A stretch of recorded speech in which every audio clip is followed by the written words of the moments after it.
नमस्कार, आप देख रहे हैं डेली 24 भारत। मैं हूं आपके साथ स्तुति झा। बुलेटिन की शुरुआत करते हैं। प्रधानमंत्री नरेंद्र मोदी आज नई दिल्ली स्थित विज्ञान भवन में आयोजित राष्ट्रीय स्तर के नारी शक्ति बंधन सम्मेलन में शामिल हुए। इस अवसर पर महिला सशक्तिकरण, सामाजिक भागीदारी और विभिन्न क्षेत्रों में महिलाओं की बढ़ती भूमिका पर विस्तार से चर्चा की गई। कार्यक्रम में दिल्ली की मुख्यमंत्री रेखा गुप्ता भी उपस्थित रही। सम्मेलन का उद्देश्य महिलाओं के नेतृत्व को प्रोत्साहित करना और उन्हें विभिन्न क्षेत्रों में और अधिक अवसर उपलब्ध कराना बताया। सम्मेलन के दौरान विभिन्न क्षेत्रों में उत्कृष्ट कार्य करने वाली महिलाओं को भी सम्मानित किया गया। प्रधानमंत्री ने अपने संबोधन में कहा कि देश के विकास में महिलाओं की भूमिका अत्यंत महत्वपूर्ण है और सरकार लगातार उनके सशक्तिकरण के लिए कार्य कर रही है। कार्यक्रम में शिक्षा, स्वास्थ्य, विज्ञान, स्टार्टअप और ग्रामीण विकास जैसे क्षेत्रों में महिलाओं की उपलब्धियों को विशेष रूप से रेखांकित किया गया। उपस्थित विशेषज्ञों और प्रतिनिधियों ने भी महिला सशक्तिकरण से जुड़े अपने विचार साझा किए। ये सम्मेलन नारी शक्ति वंदन अभियान को मजबूती देने की दिशा में एक महत्वपूर्ण कदम माना जा रहा है। कार्यक्रम में बड़ी संख्या में महिला प्रतिनिधियों, सामाजिक कार्यकर्ताओं और विभिन्न संगठनों के सदस्य ने भाग लिया। तो वही आपको बता दें कि इस वक्त की सबसे बड़ी खबर आ रही है। दिल्ली विधानसभा को बम से उड़ाने की धमकी मिली है। ईमेल के जरिए दिल्ली विधानसभा को एक बार फिर बम से उड़ाने की धमकी मिली है। विधानसभा परिसर में इस धमकी से हड़कंप मचा हुआ है। पुलिस और सुरक्षा एजेंसियां अलर्ट हो चुकी है। धमकी भरे ईमेल से चिंता बढ़ गई है। आपको बता दें कि दिल्ली में एक बार फिर से सुरक्षा एजेंसियों में हड़कंप मच गया है जब दिल्ली विधानसभा को ईमेल के जरिए बम से उड़ाने की धमकी मिली। धमकी भरा मेल सामने आने के बाद प्रशासन ने तुरंत सतर्कता बरतते हुए सुरक्षा व्यवस्था कड़ी कर दी है। दिल्ली विधानसभा परिसर में पुलिस और सुरक्षा एजेंसियों की टीमें तैनात कर दी गई है और पूरे क्षेत्र की गहन जांच की जा रही है। बम निरोधक दस्ते और डॉग स्क्वाड द्वारा परिसर की सघन तलाशी की जा रही है। धमकी मिलने के बाद आसपास के क्षेत्रों में भी सुरक्षा बढ़ा दी गई है और प्रवेश निकास पर कड़ी निगरानी रखी जा रही है। प्रारंभिक जांच में मेल स्रोत और भेजने वाले की पहचान करने की कोशिश की जा रही है। फिलहाल किसी संदिग्ध वस्तु के मिलने की पुष्टि नहीं हुई, लेकिन सुरक्षा एजेंसियों की पूरी तरह अलर्ट मोड पर है। पुलिस मामले की गंभीरता से जांच कर रही है और साइबर सेल को भी सक्रिय किया गया है। वहीं राजधानी मुंबई में प्रसिद्ध पार्श्व गायिका आशा भोसले की अंतिम विदाई दी जा रही है। उनके पार्थिव शरीर को तिरंगे में लपेटा गया है और मुंबई स्थित उनके घर पर उन्हें अंतिम श्रद्धांजलि देने के लिए बड़ी संख्या में लोग पहुंचे हैं। जानकारी के अनुसार 92 वर्षीय आशा भोसले का कल मुंबई के ब्रिज कैंडी हॉस्पिटल में निधन हो गया था। उनके निधन की खबर से संगीत जगत और देश भर में शोक की लहर दौड़ गई है। आज उनके निवास पर परिजन, प्रशासन, प्रशंसक और फिल्म इंडस्ट्री से जुड़े लोग उन्हें श्रद्धांजलि अर्पित कर रहे हैं। घर के बाहर बड़ी संख्या में लोग एकत्रित होकर उन्हें अंतिम प्रणाम कर रहे हैं।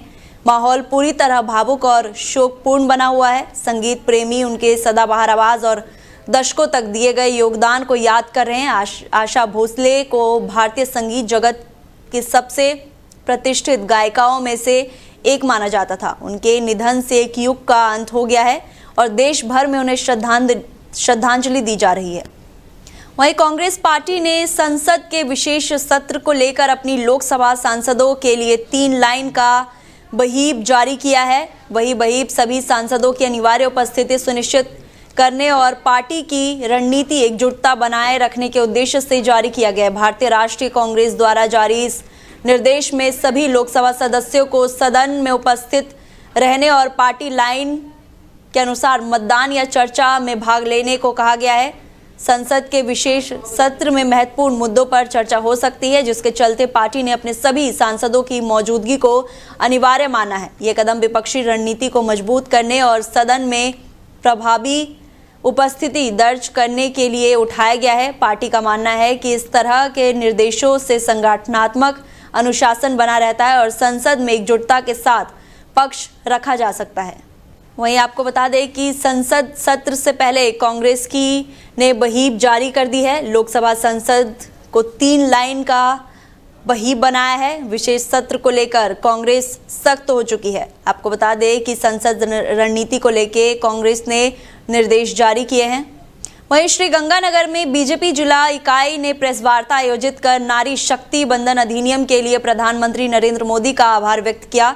इस अवसर पर पार्टी की महिला नेताओं ने महिला सशक्तिकरण की दिशा में एक ऐतिहासिक कदम बताया। पूर्व लोकसभा प्रत्याशी, पूर्व अनूपगढ़ नगर पालिका अध्यक्ष और पूर्व प्रदेश मंत्री प्रियंका मेदवाल ने कहा कि यह अधिनियम महिलाओं को राजनीति में सम्मान, भागीदारी और नेतृत्व का अवसर प्रदान करेगा। उन्होंने बताया कि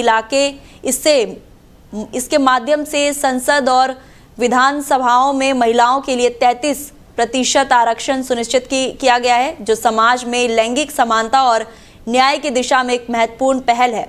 पूर्व विधायक संतोष बावरी ने कहा कि केंद्र सरकार की विभिन्न योजनाओं ने महिलाओं के जीवन में बड़ा बदलाव लाया है। उन्होंने बताया है कि प्रधानमंत्री आवास योजना में 72% घर महिलाओं के नाम है। मुद्रा योजना में 69% ऋण महिलाओं को मिला है और स्टैंड अप इंडिया योजना में 84% लाभार्थी महिलाएं हैं। इसके अलावा उज्ज्वल योजना, जल जीवन मिशन और स्वच्छ भारत मिशन जैसी योजनाओं से भी महिलाओं का सशक्तिकरण बढ़ा है। इस अवसर पर जिला उपाध्यक्ष आरती शर्मा, महिला मोर्चा प्रदेश प्रवक्ता रमेश कुमारी कौर, जिला मंत्री डॉक्टर अमृतपाल कौर और डॉक्टर बिंदिया चौधरी भी उपस्थित रही।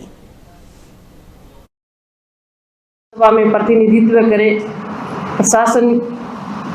शासन प्रशासन में उसका हिस्सा बने। ये बिल केवल हम कह सकते हैं कि ये सिर्फ डेवलपमेंट का बिल नहीं है, ये वुमेन डेवलपमेंट का बिल है। और एक जब नीति निर्माण का कोई सलाह ली जाती है एक जनप्रतिनिधि के रूप में, जब कानून बनाया जाता है तो उसमें जो एक सॉफ्ट कॉर्नर होता है, एक महिला भाव जो मेरी शहर की बेटी ने, बहन ने जो संघर्ष किया, जो समस्याएं झेली, वो समस्याएं आने वाले समय में मेरे शहर की कोई बेटी ना देखे, इसको लेकर के उस भाव के साथ जब उस कानून का निर्माण होगा तो निश्चित तौर पे जो विकसित भारत का सपना है वो सपना साकार होगा। सभा में प्रतिनिधित्व करे प्रशासन। तो ये राजस्थान के विराटनगर क्षेत्र में दिल्ली जयपुर राष्ट्रीय मार्ग संख्या 48 पर एक दर्दनाक सड़क हादसा सामने आया है। प्रागपुरा थाना क्षेत्र में सड़क पार करते समय 50 वर्षीय व्यक्ति को अज्ञात वाहन ने टक्कर मार दी, जिससे उसकी मौत मौके पर ही हालत गंभीर हो गई। जानकारी के अनुसार हादसे के बाद घायल व्यक्ति को तत्काल उप जिला अस्पताल पवटा ले जाया गया, जहां चिकित्सकों ने उसे मृत घोषित कर दिया। मृत की पहचान घीसा राम, उम्र 50 वर्ष, निवासी थाना सड़ूड के रूप में हुई है। घटना की सूचना मिलने पर प्रागपुरा थाना पुलिस मौके पर पहुंची और प्रारंभिक जांच शुरू की है। पुलिस के अनुसार व्यक्ति सड़क पार कर रहा था, इसी दौरान तेज रफ्तार वाहन ने उसे टक्कर मार दी और मौके से फरार हो गया। फिलहाल पुलिस अज्ञात वाहन की तलाश कर रही है और आसपास की सीसीटीवी फुटेज खंगाले जा रही है। इस हादसे के बाद इलाके में शोक का माहौल है और पुलिस ने मामला दर्ज कर आगे की जांच शुरू कर दी है।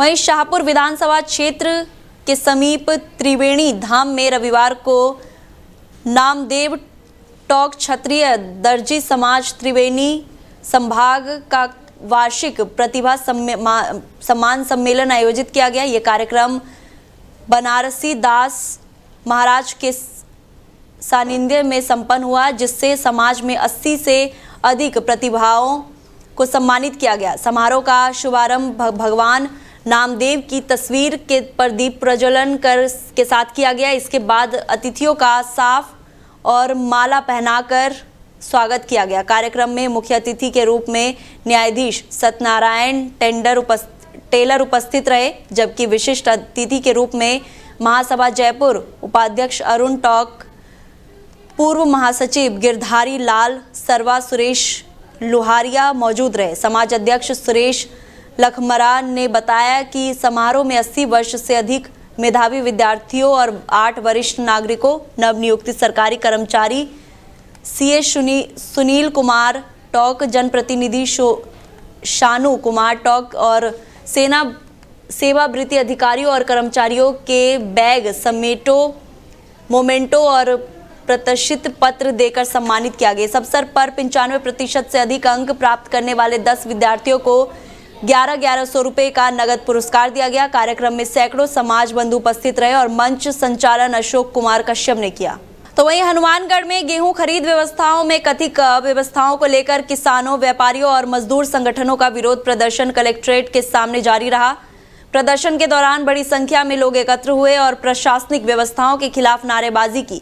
सभा में वक्ताओं ने आरोप लगाया कि स्टॉल सिस्टम हटाए जाने के बावजूद खरीद प्रक्रिया में सुधार नहीं हुआ है। किसानों ने रजिस्ट्रेशन की तारीख के आधार पर खरीद, बायोमेट्रिक प्रणाली में तकनीकी दिक्कतें और पोर्टल एंट्री से जुड़ी समस्याओं को प्रमुख मुद्दा बताया। साथ ही प्रति बीघा गेहूं खरीद समीप को अव्यवहारिक बताते हुए इससे बढ़ाने की मांग की है। किसान नेताओं का कहना है कि जिले में प्रति बीघा उत्पादन अधिक होने के बावजूद निर्धारित सीमा के कारण किसान अपनी पूरी उपज नहीं बेच पा रहे, जिससे उन्हें आर्थिक नुकसान उठाना पड़ रहा है।